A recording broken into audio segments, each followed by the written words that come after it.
Hello दोस्तों। स्वागत है आपका मेरी चैनल स्टोरीज़ में। मैं अनाहटा आज आई हूँ आपके लिए एक नई स्टोरी लेके, जिसका नाम है दहशत की रात। तो दोस्तों, ये स्टोरी है एक लड़की के बारे में जिसका नाम है अनीमा। एक शाम अनीमा ऑफिस से लौट रही थी अपने स्कूटी पर।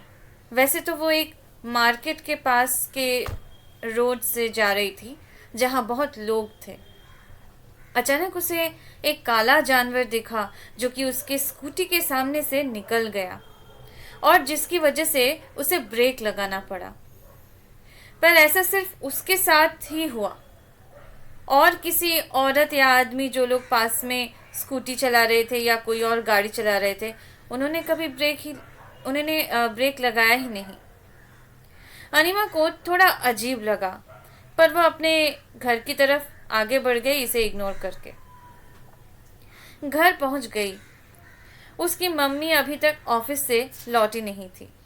आधे घंटे बाद डब्बा वाला आया खाना डिलीवर करने।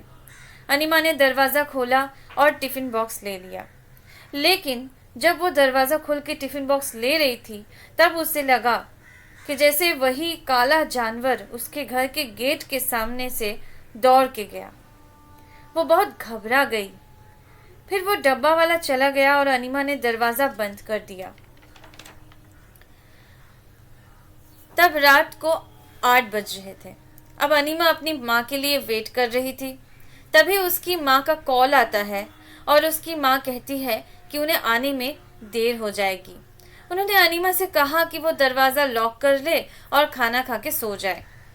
फिर उसकी माँ के पास एक डुप्लीकेट चाबी भी थी, तो इसलिए टेंशन करने की कोई बात नहीं थी। तो फिर अनिमा ने भी वही किया। उसने फिर खाना खा लिया और दरवाज़ा लॉक कर लिया और अपने बेडरूम में लेटे लेटे टीवी देखने लगी। फिर अचानक उसकी आंख लग गई और वो सो गई। कुछ देर बाद उसकी नींद टूटी। तब तकरीबन रात को 12 बज रहे थे। उसने देखा कि टीवी ऑफ है और किचन में कोई ऐसा लग रहा है कि कोई है और किचन से कुछ आवाज़ें आ रही है। वो किचन में गई और देखा कि एक औरत खड़ी है, लेकिन किचन में बहुत ही बदबू है। अनिमा को लगा कि वो औरत उसकी माँ है, तो वो उसके पास गई और पूछने लगी कि माँ, तुम कब आई? उन्होंने कोई जवाब नहीं दिया। फिर अनिमा ने पूछा, पर कोई जवाब नहीं मिला। फिर अनिमा पास गई और उनके कंधे पर हाथ रखा और हाथ रखने पर ही वो गुर्राने लगी। अनिमा घबरा गई और पीछे हट गई। तो फिर वो औरत पीछे मुड़ी और अनिमा ने देखा कि उसकी आंखें पूरी काली है। वो औरत अनिमा की ओर देख के कुछ मंत्र पढ़ रही थी, लेकिन वो मंत्र संस्कृत मंत्र नहीं थे, वो कुछ दूसरी ही तरह की मंत्र थी। और अनिमा भी जैसे हिप्नोटाइज हो गई थी और धीरे धीरे उसका दम घुटने लगा। तभी दरवाजे पे कुछ आवाज़ हुआ और अनिमा की माँ अंदर आई। अनिमा की माँ ने उस औरत को देखा, पर वो औरत तभी काला धुआं बन के गायब हो गई और अनिमा ज़मीन पर बेहोश होकर गिर गई। अनिमा की माँ बहुत घबरा गई। अनिमा को पानी पिलाया। अनिमा थोड़ी नॉर्मल हुई और उसने पूरी बात बता दी। फिर तब रात को तकरीबन 12:30 बज रहे थे। अब अनिमा की माँ भगवान पे बहुत विश्वास करती थी, तो उन्होंने क्या किया, उन्होंने तुरंत ही अपने घर में जहाँ पर भगवान की फ़ोटो स्थापित थी वहाँ पे जाकर उन्होंने घी का दिया जलाया, धूप जलाया और एक स्पीकर पे महामृत्युंजय मंत्र, जो 108 बार मंत्र जिसमें होता है, जो वीडियोस या ऑडियोज़ होते हैं, तो वो लगा दिया। वो ऑडियो चला दिया ज़ोर ज़ोर से। थोड़ा सा सब नॉर्मल होने लगा जब, तो मतलब उनको भी थोड़ा ठीक लगने लगा कि अचानक पावर ऑफ हो गया। तो अनिमा और उसकी माँ डर गए।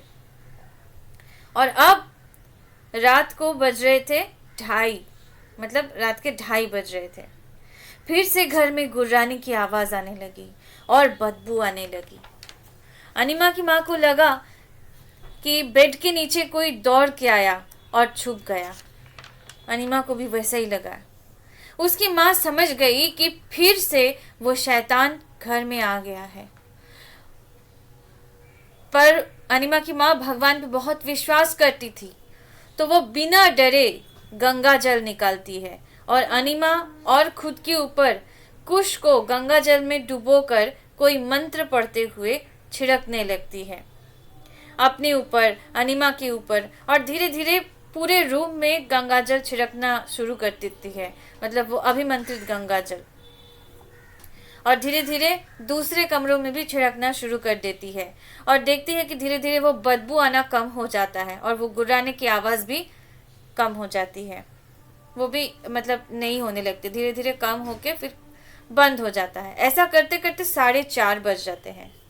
अब जब सुबह के 4:30 बज रहे हैं तो धीरे धीरे उसके बाद उन्होंने देखा कि सूरज की रोशनी निकलती है और अब कोई डर नहीं रहता है। पर अनीमा की माँ अब अगली रात के बारे में सोचकर फिर से डर जाती है कि अगर फिर से आज रात को ऐसा कुछ हुआ तो क्या होगा, हम क्या करेंगे। फिर अनीमा की माँ अनीमा को तुरंत ही लेकर अपने गुरुजी के पास चली जाती है और उन्होंने पूरी बात बताई गुरुजी को। गुरुजी यह बताते हैं कि ये जो भी नकारात्मक एंटिटी या शक्ति है वो असल में एक बहुत ही नकारात्मक शक्ति है और वो कमज़ोर, यानी कि जिन लोगों का ऑरा कमज़ोर होता है उनकी आत्मा की ऊर्जा को खा लेते हैं, उसी से वो जीवित रहते हैं। और कल का दिन जो था वो चंद्र ग्रहण की रात थी, तो इसीलिए उस समय बुरी शक्तियाँ और भी पावरफुल हो जाती है। और क्योंकि अनीमा और उनकी माँ दोनों ही काम करते थे तो उनको इतना ये ग्रहण वगैरह ये सब तिथियों के बारे में उतनी जानकारी नहीं रहती थी, क्योंकि वो लोग बहुत बिजी रहते थे। तो घर में रोज़ पूजा पाठ कराना पड़ेगा, ऐसा गुरुजी ने कहा कि घर में रोज़ पूजा पाठ होना चाहिए और अनीमा को भी अब से मंत्र जाप करना होगा, क्योंकि अनीमा नास्तिक थी और वो पूजा पाठ बिल्कुल भी नहीं करती थी। लेकिन इस हादसे के बाद से अनीमा ने गुरु दीक्षा ली और हर रोज़ मंत्र जाप करती थी। और उस दिन के बाद घर में, फिर उसके 1-2 दिन बाद ही घर में सत्यनारायण की पूजा भी करवाई गई और कभी भी ऐसी चीज़ों का सामना फिर से अनीमा को नहीं करना पड़ा। तो दोस्तों, आप समझ ही सकते हैं कि भगवान की शक्ति कितनी है। चाहे हमारी ज़िंदगी में जितना भी नकारात्मक शक्ति कुछ भी आ जाए, अगर हम भगवान की शरण में जाते हैं तो कुछ भी चीज़ों से डरने की ज़रूरत नहीं पड़ती है। तो दोस्तों, आपको कैसा लगा ये स्टोरी, आप प्लीज़ कमेंट भी कर सकते हैं, या फिर अगर आपको अच्छा लगा तो मेरी स्टोरी को लाइक कीजिए, मतलब मेरे वीडियो को लाइक कीजिए और मेरे चैनल को सब्सक्राइब कीजिए और शेयर कीजिए, ताकि दूसरों को भी ऐसी चीज़ों के बारे में पता चले। ठीक है दोस्तों, मैं फिर से आऊँगी आपके लिए एक नई कहानी लेके। धन्यवाद दोस्तों मेरा वीडियो देखने के लिए, तब तक के लिए धन्यवाद।